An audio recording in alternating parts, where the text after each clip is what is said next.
من الشیطان الرجیم بسم اللہ الرحمن الرحیم فَإِذَا بَلَغْنَ أَجَلَهُنَّ فَأَمْسِكُوهُنَّ بِمَعْرُوفٍ أَوْ فَارِقُوهُنَّ بِمَعْرُوفٍ وَأَشْهِدُوا ذَوَيْ عَدْلٍ مِّنكُمْ وَأَقِيمُوا الشَّهَادَةَ لِلَّهِ ذَلِكُمْ يُوعَظُ بِهِ مَنْ كَانَ يُؤْمِنُ بِاللَّهِ وَالْيَوْمِ الْآخِرِ وَمَنْ يَتَّقِ اللَّهَ يَجْعَلْ لَهُ مَخْرَجًا۔ پھر جب وہ اپنی عدت پوری کر لیں تو انہیں اچھی طرح سے اپنے نکاح میں رہنے دو یا احسن طریقے پر ان سے جدا ہو جاؤ، اور اس موقع پر اپنے میں سے 2 منصف مردوں کو گواہ کر لو، اور جب گواہی دینے کا موقع آئے تو گواہوں کو چاہیے کہ وہ رضائے الہی کے پیش نظر صحیح گواہی دیں۔ یہ نصیحت ہر اس شخص کے لیے ہے جو اللہ اور آخرت کے دن پر یقین رکھتا ہے اور جو اللہ سے ڈر کر اللہ کی ہدایتوں پر عمل کرتا ہے، تو اللہ تعالیٰ اس کے لیے رنج و غم سے نکلنے کی کوئی صورت پیدا کریں گے۔ یہ سورۃ طلاق کی دوسری آیت ہے۔ ذالکم یوعظ بہ من کان یؤمن باللہ والیوم الآخر فرمایا اس میں آیت کے آخری حصے میں۔ یہ نصیحت ہر اس شخص کے لیے ہے جو اللہ اور آخرت کے دین پر یقین رکھتا ہے۔ قرآن کا بھی بڑا عجیب و غریب اسلوب ہے، جو طریقہ ہے کہ احکامات بیان کیے جاتے ہیں، قانون بیان کیا جاتا ہے تو فوراً اس کے آگے یا پیچھے اتقوا اللہ کہہ کر اللہ سے ڈرایا جاتا ہے۔ اللہ سے ڈرنے کی بات، آخرت کے دن پر یقین رکھنے کی بات بار بار کہی جاتی ہے، کیونکہ بہت سے ایسے موقع ہوتے ہیں جہاں پر کوئی قانون، کوئی قاعدہ نہیں چلتا، وہاں پر کوئی گواہی نہیں چلتی، صرف اللہ کا خوف ہی وہ کام کو انسان کو کرنے پر انہیں راضی کر سکتا ہے اور اس پر رغبت دلا سکتا ہے۔ اس لیے بار بار اللہ تعالیٰ انہیں مختلف موقعوں پر آپ دیکھیں گے کہ ایسا ہی جو ہے کیا کرتے ہیں، اور خاص طور پہ میاں بیوی کے تعلقات، ازدواجی تعلقات، جس کا اس صورت میں ذکر چل رہا تھا، طلاق کا ذکر چل رہا تھا، کہ خطبہ نکاح کے موقع پر جو آیتوں کا انتخاب کیا گیا ہے، اگر آپ اس کو اندازہ کیجئے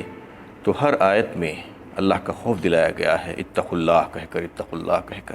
اس وجہ سے کہ کوئی شہادت، کوئی گواہی، کوئی عدالتی تحقیقات وہاں پر کارگر نہیں ہو سکتی۔ صرف خوف خدا ہی ایسا ہے جو ایک دوسرے کے حقوق کی ادائیگی کے سلسلے میں کامیاب ہو سکتا ہے۔ تو بار بار اللہ تعالیٰ کا یہی اسلوب رہا ہے کہ دیکھو، کوئی دیکھے یا نہ دیکھے، خلوت ہو یا جلوت ہو، تمہارا رب تم کو دیکھ رہا ہے، تمہاری ہر چیز سے واقف ہے۔ تم یہ مت سمجھو کہ کوئی تمہاری نگرانی نہیں کر رہا ہے۔ تم اگر آج اپنی منمانی کرو گے اور حقوق مارو گے ایک دوسرے کو تکلیف پہنچاؤ گے، تو پھر تم مواخذے سے بچ نہیں پاؤ گے۔ یہ بتانا مقصود ہوتا ہے اللہ تعالیٰ کو، خاص طور پر یعنی ازدواجی تعلقات کے سلسلے میں، اور دیگر سارے احکامات، جہاں پر بھی احکامات اور قانون کی بات ہوتی ہے وہاں پر اللہ کا خوف پیش نظر رکھنے کے لیے کہا جاتا ہے، یعنی آخرت کی فکر کو سامنے لایا جاتا ہے، بار بار اس کو یاد دہانی کی جاتی ہے کہ اس کے ذریعے سے تم جو ہے اللہ سے ڈرنے والے بن جاؤ، اور اللہ سے ڈر کر اس حکم کو جو تمہیں حکم دیا جا رہا ہے اس کو پورا کرنے کی کوشش کرو۔ اس پوری صورت میں بھی آپ شروع سے دیکھتے جائیے کہ کیسا اللہ تعالیٰ نے انہیں بار بار ذرا سا ایک حکم دیا، اس کے بعد پھر سے اللہ کا ڈر۔ پہلے شروع آیت میں واتقوا اللہ ربکم فرمایا، 1-2 احکامات دیے گئے، فطلقوہن لعدتہن واحصوا العدہ کے بعد واتقوا اللہ ربکم، اللہ سے ڈرو جو تمہارا پروردگار ہے، کسی پر ظلم نہ کرو، زیادتی مت کرو، اس کا مطلب یہ ہے۔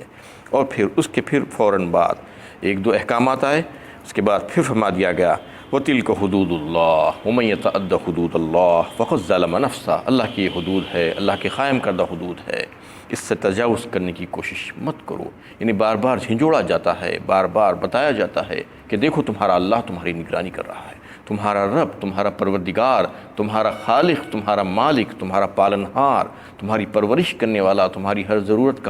کی لحاظ کرنے والا جو ہے وہ تمہاری نگرانی کر رہا ہے۔ تم یہ مت سمجھو کہ تم آزاد چھوڑ دیے گئے ہو، بار بار اس کی طرف متوجہ کیا جاتا ہے۔ اور پھر یہاں پر ذالکم یوعظ بہ من کان یؤمن باللہ والیوم الآخر کہہ کر پھر سے جو ہے توجہ دلائی گئی کہ یہ نصیحتیں جو کی جا رہی ہیں، جو احکامات جو دیے جا رہے ہیں، اس پر عمل کرنے کے سلسلے میں جو ہے تم کو انہیں ایمان رکھنا ہوگا اللہ پر اور یوم آخرت پر، یعنی اللہ سے ڈرنا ہوگا اور آخرت کی فکر تم کو یہ جو ہے ہمیشہ پیش نظر رہنی ہوگی کہ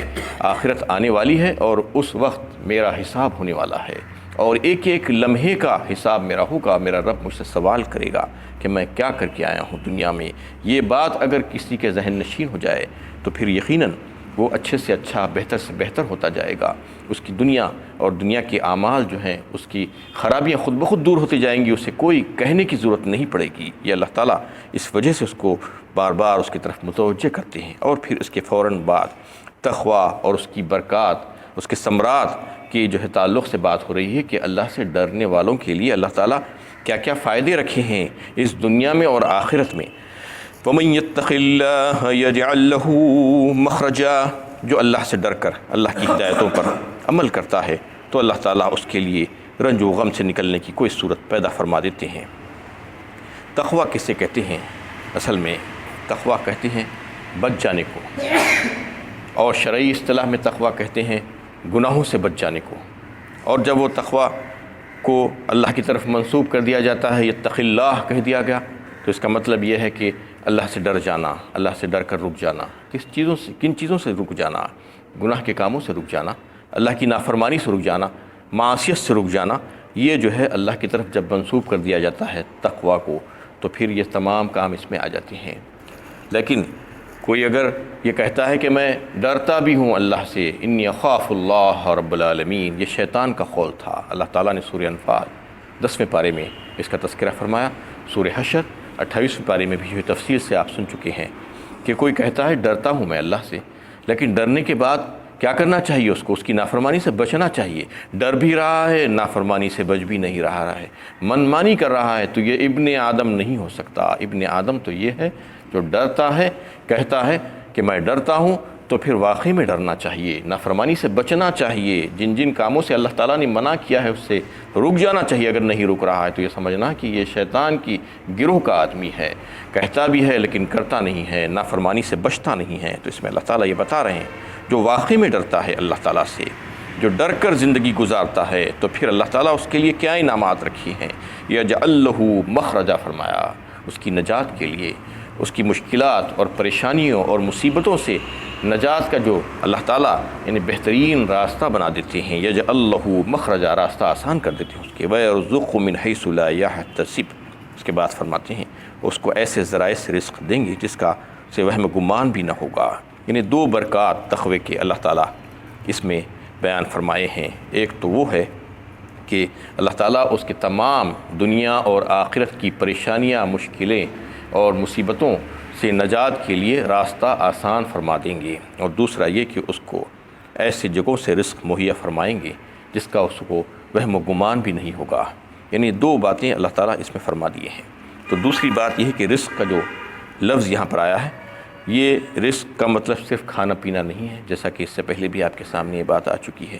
ہر وہ ضرورت کی چیز جو انسان استعمال کرتا ہے وہ سب کا سب رزق میں شامل ہے۔ کپڑا جو ہے وہ بھی رزق ہے، یعنی اور دوسری جتنی چیزیں استعمال کرتا ہے انسان جو کھانے پینے کے علاوہ بھی ہے، وہ بھی سب کے سب رزق ہی ہے، اس کی ضرورتیں ہیں۔ اللہ تعالیٰ کا وعدہ ہے کہ ایسے بندوں کے لیے جو اللہ سے ڈر کر زندگی گزارتے ہیں، ان کی دنیا اور آخرت کی جو بھی ضرورتیں ہیں اللہ تعالیٰ مہیا فرمائیں گے، ان کی کفالت فرمائیں گے، اور ان کی ساری ضرورتوں کی تکمیل اللہ کے ذمے ہو جائے گی۔ یہ اللہ تعالیٰ کا وعدہ ہے ان آیتوں میں۔ پہلی آیت کا ایک ٹکڑا وَمَن يَتَّقِ اللَّهَ يَجْعَل لَّهُ مَخْرَجًا، اور پھر دوسری آیت کا ایک ٹکڑا وَيَرْزُقْهُ مِنْ حَيْثُ لَا يَحْتَسِبُ۔ اس میں اللہ تعالیٰ خود فرما دے رہے ہیں کہ ہم ایسے ایسے جگہوں سے تمہیں رزق عطا فرمائیں گے، تمہاری ضرورتوں کی تکمیل فرمائیں گے جس کا تمہیں خیال بھی نہیں آئے گا، وہم و گمان بھی نہیں آئے گا، تم سوچ بھی نہیں سکتے کہ تم کو وہاں سے مل سکتا ہے، لیکن وہاں سے ہم تم کو عطا فرما دیں گے۔ یہ اللہ تعالیٰ فرما رہے ہیں۔ اس کے بے شمار فضیلتیں ہیں اس آیت کے تعلق سے، یعنی بہت سی احادیث بھی جو ہے اس سلسلے میں وارد ہوئی ہے۔ ایک حدیث حضرت عبداللہ ابن عباس رضی اللہ تعالیٰ عنہ اس کو روایت کرتے ہیں کہ ایک دفعہ ایک صحابی رسول حضرت عوف بن مالک اشجعی رضی اللہ تعالیٰ عنہ رسول اللہ صلی اللہ علیہ وسلم کے پاس تشریف لائے اور کہا کہ یا رسول اللہ، میں میرے بیٹے کو دشمنوں نے گرفتار کر لیا ہے، گرفتار کر کے لے کر چلے گئے ہیں، میں اور میری بیوی بہت پریشان ہیں، اس کے لیے آپ کا کیا حکم ہے؟ تو آپ صلی اللہ علیہ وسلم نے فرمایا کہ تم لا حول ولا قوت الا باللہ پڑھتے جاؤ، کثرت کے ساتھ پڑھتے جاؤ۔ تو جب ان لوگوں نے لا حول ولا قوت الا باللہ کثرت سے پڑھا اس کلموں کو، تو ایسا ہوا کہ کچھ دنوں کے بعد وہ دشمن جو اس لڑکے کو قید میں رکھے تھے کہیں سے غافل ہو گئے، اور وہ لڑکا وہاں سے نکل کر فرار ہو گیا اور آ گیا واپس۔ تو اس حدیث میں بھی اللہ کے رسول نبی صلی اللہ علیہ وسلم نے جو بات بتائی کہ مشکلوں سے اور آفتوں سے، پریشانیوں سے نجات کے لیے ایک کلمہ بتایا، لا حول ولا قوت الا باللہ۔ زبردست کلمہ ہے کہ کوئی طاقت نہیں سوائے اللہ کی ذات کی، ساری چیزوں کو احاطہ کیے ہوئے گھیرے ہوئے ہیں اللہ تعالیٰ ہی، تو کہیں پر بھی کوئی مشکل اور پریشانی ان کی اذن کے بغیر نہیں آ سکتی، یہ اس کا مطلب ہے۔ تو یہ کلمہ بہت زیادہ پیارا کلمہ ہے، بہترین کلمہ ہے، اور اس کو حضرت مجدد الفسانی رحمۃ اللہ علیہ نے بھی اس کے تعلق سے بیان فرمایا کہ کوئی دنیا اور آخرت کی کوئی بھی پریشانی اور مصیبت اور مشکل کے لیے یہ کلمہ جو ہے بہت مجرب عمل ہے، لا حول ولا قوت الا باللہ، اور اس کا آزمودہ یہ ہے کہ 500 مرتبہ کوئی اگر اس کو پڑھتا ہے روزانہ اور آگے پیچھے 100 مرتبہ درود کے ساتھ، تو اس کے بعد پڑھنے کے بعد اپنے مقصد کے لیے اگر کوئی دعا کرے گا تو اس کے جو بھی جائز مقاصد ہیں دنیا اور آخرت کی، وہ اللہ تعالیٰ اس کو اپنے فضل و کرم سے پورا فرما دیں گے۔ اور اس آیت کے تعلق سے بھی جو ہے حضرت ابو ذر غفاری رضی اللہ تعالیٰ عنہ اس حدیث کو روایت کرتے ہیں، جس کو حاکم نے اور بہقی نے بھی لیا ہے اور امام احمد نے بھی اپنی کتابوں میں لیا ہے، کہ فرمایا کہ ایک دفعہ رسول اللہ صلی اللہ علیہ وسلم بار بار یہ آیت تلاوت فرما رہے تھے، وَيَرْزُقُهُ مِنْ حَيْثُ لَا يَحْتَسِبُ وَمَنْ يَتَّقِ اللَّهَ يَجْعَلْ لَهُ مَخْرَجًا وَيَرْزُقُهُ مِنْ حَيْثُ لَا يَحْتَسِبُ۔ اتنی بار تلاوت فرماتے جا رہے تھے کہ حضرت ابو ذر غفاری رضی اللہ تعالیٰ عنہ نے فرمایا کہ مجھے نیند آ گئی۔ آخر میں آپ صلی اللہ علیہ وسلم نے مجھے پکارا کہ اے ابو ذر، دین اور دنیا کی جو بھی مصائب اور تکلیفیں اور پریشانیاں ہیں، اگر کوئی شخص اس کو اختیار کر لیتا ہے اس آیت کو، تو اس کی پریشانیاں دور ہو جاتی ہیں۔ اس کا مطلب یہ ہے کہ ساری دین و دنیا کی جو بھی مصائب اور پریشانیاں ہیں اس کا حل اس آیت میں ہے۔ یعنی وہ اگر کوئی اس پر عمل کرتا ہے، واقعی میں اس کو پڑھتا ہے، مطلب پڑھتا ہے اور سمجھتا ہے اور عمل کرتا ہے، تو پھر اس کی ساری پریشانیاں ختم ہو جائیں گی، اور اس کے جو مقاصد ہیں، مقاصد میں وہ کامیابیاں حاصل ہو جائیں گی۔ کیونکہ زبردست معنی ہیں اس کے کہ جو اللہ سے ڈر کر اپنی پوری زندگی گزار دیتا ہے، اپنی ساری زندگی خوف خدا میں گزارتا ہے، یعنی جو بھی احکامات اللہ تعالیٰ نے دیے ہیں اس پر عمل کرنے کی حتی المقدور کوشش کرتا رہتا ہے اور اس کے منع کردہ چیزوں سے رک جاتا ہے، تو پھر اللہ تعالیٰ اس کے سارے معاملات میں آسانیاں فرما دیتے جاتے ہیں، دنیا کے بھی اور آخرت میں بھی آنے والی جو معاملات ہیں ان تمام معاملات میں اللہ تعالیٰ آسانیاں فرماتی ہیں، اور اس کا رزق کا جو معاملہ ہے، اس کی ضروریات کی تکمیل اللہ تعالیٰ ایسے ذرائعوں سے کر دیتے ہیں کہ اس کا خیال بھی نہیں آ سکتا، وہاں سے اس کے لیے یہ مشکلیں آسان فرما دیتے ہیں۔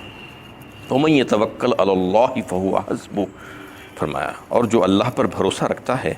تو اللہ تعالیٰ اس کے لیے کافی ہے۔ ان اللہ بالغ امری، بے شک اللہ تعالیٰ اپنی تجاویز کو روب عمل لانے پر پوری طرح قادر ہیں۔ قد جعل اللہ لکل شیء قدرا، اور یقیناً اللہ تعالیٰ نے ہر چیز کے لیے اس کی ایک تقدیر مقرر کر کے رکھ دی ہے۔ یعنی اللہ تعالیٰ جو کام کرنے کا ارادہ فرماتے ہیں وہ کام کو ہر طریقے سے کر دے سکتے ہیں، وہ اس پر قادر ہیں، اس کو انجام دے دیتے ہیں، اور ہر چیز کا ایک اندازہ مقرر کر دیا ہے اللہ تعالیٰ نے، بس وہ سارے کام اسی کے مطابق ہوتے ہیں۔ تو اس میں جو بات جو ہے اللہ تعالیٰ بتانا چاہ رہے ہیں کہ وَمَن يَتَوَكَّلْ عَلَى اللَّهِ، جو اللہ پر بھروسہ کرتا ہے تو پھر اس کے لیے اللہ تعالیٰ کافی ہو جاتے ہیں۔ ایک حدیث ہے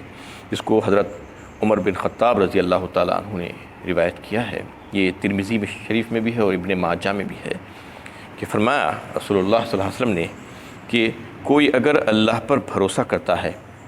اور ایسا بھروسہ کرتا ہے جیسا کہ کرنا چاہیے، یعنی بالکل یقین ہو اس پر، اللہ پر اس کو، تو پھر اللہ تعالیٰ اس کو ایسا رزق مہیا فرما دیتے ہیں جیسا کہ پرندوں کو دیتے ہیں۔ پرندے کیسے ہوتے ہیں اس کی مثال فرمائی آپ صلی اللہ علیہ وسلم نے، کہ صبح میں جب نکلتے ہیں اپنے گھونسلوں سے تو خالی پیٹ نکلتے ہیں، اور جب رات میں واپس آتے ہیں تو کوئی کام کرنے والے نہیں ہیں، کوئی ان کو روزگار نہیں ہے، کوئی ان کی جائیدادیں نہیں ہیں، لیکن اللہ تعالیٰ ان کے رزق کا ذمہ لے کر رکھے ہیں، تو ایسا توکل ان کا ہوتا ہے کہ بس صبح میں نکل جاتے ہیں اٹھ کے، اور شام میں جب واپس آتے ہیں تو پیٹ بھرے ہوئے آتے ہیں، اللہ تعالیٰ ان کو کھلاتا اور پلاتا ہے۔ تو اگر کوئی یعنی پرندوں کی جیسا رزق اللہ تعالیٰ عطا فرمائیں گے اگر کوئی توکل کرے اس پر تو۔ اور ایک توکل پر ایک بات، ایک حدیث آئی، حضرت عبداللہ ابن عباس رضی اللہ تعالیٰ عنہ اس حدیث کو روایت کرتے ہیں جو صحیح بخاری اور صحیح مسلم دونوں میں ہے، کہ کوئی اللہ تعالیٰ پر یقین رکھے اور بھروسہ رکھے تو پھر اللہ تعالیٰ اس کے لیے آسانیاں پیدا فرما دیتے ہیں، اور جو ہے اللہ تعالیٰ اس کے راستے آسان کر دیتے ہیں، اور کیسا یعنی اس کو یعنی 70,000 امت کے لوگوں کو اللہ تعالیٰ یعنی بغیر حساب کتاب کے جنت میں داخل فرما دیں گے۔ حاسبنی حسابا یسیرا جو دعا کرتا ہے بندہ، تو وہ ایسے ہی لوگ ہوں گے، یہ اوصاف والے لوگ ہوں گے وہ جو اللہ کی ذات پر پورا بھروسہ کرنے والے لوگ ہوں گے، یعنی ان کا حساب کتاب اللہ تعالیٰ نہیں کریں گے، بس پیشی ہوگی اور نکل جائیں گے، تفتیش نہیں ہوگی ان کے تعلق۔ کس وجہ سے؟ کہ انہوں نے مکمل بھروسہ کیا تھا اللہ کی ذات پر، کبھی بھی کسی کے اوپر بھروسہ نہیں کیا تھا، کوئی تعویذ، کوئی گنڈا، کوئی جھاڑ پھونک، کوئی دھاگا، کچھ بھی نہیں، کسی بھی چیز پر انہوں نے بھروسہ نہیں کیا تھا، اور یہ سمجھا تھا ہمیشہ کہ ما اصاب من مصیبت الا باذن اللہ، یعنی سورۃ تغابن میں بات آپ سن چکے ہیں کہ جو کوئی بھی مصیبت آتی ہے میرے رب کی طرف سے ہے، اور اس کو دفع کرنے والی ذات بھی میرے رب ہی کی ہے، اسی کی طرف وہ لوٹتے ہیں، اور یہ سمجھتے ہیں کہ نافع و ضار میرا رب ہے، میرا مالک ہے، میرا مولا ہے، وہی میری اس پریشانی کو دور کرے گا، اور کسی کی ذات پر بھروسہ نہیں کرتے۔ ہاں، توکل کا مطلب یہ نہیں ہے کہ آپ اسباب کو چھوڑ دیں، اختیار نہ کریں، وسائل جتنے بھی مہیا ہیں اس کو اختیار کرنا چاہیے، اس میں علاج بھی ہے، دوا بھی ہے، یہ سب وسائل ہی میں ہے۔ کوئی لوگ اگر یہ کہتے ہیں کہ اگر وسائل کو اختیار نہیں کرنا ہے، اللہ کی ذات پر بھروسہ، اس کا مطلب علاج ہی نہیں کرانا، نہیں، علاج کے لیے تو کہا گیا ہے، دوا کے لیے کہا گیا ہے، یہ کرنا چاہیے، یہ وسائل میں داخل ہے، لیکن اس پر بھروسہ نہیں کرنا، اللہ کی ذات پر بھروسہ کرنا، وہ سمجھنا کہ مؤثر حقیقی، فاعل حقیقی کوئی اگر ہے تو میرا رب ہے، میرا مولا ہے۔ وآخر دعوانا